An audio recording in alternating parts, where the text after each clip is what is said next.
everyone, this is Victor with Honyok honeybees, and today I want to talk to you about your frames not fitting into your boxes. So we went ahead and got an order in from a certain company, and we put them all together, and that's when we found out that, hey, our frames don't fit into our boxes. So what we're going to do is we're going to use this tool here. It's called a Dremel. It's got an adapter here, which is holding on this sanding band. And what we're going to use it for is we're going to take and shave off just a little bit of wood here and right here, and that way our frames can fit.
And that's all we do. Now,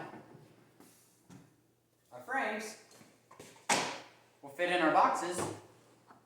They got just a little bit of room yet, so that way whenever you're pulling your frames up full of bees, it's not stuck in there, and you can actually pull them out.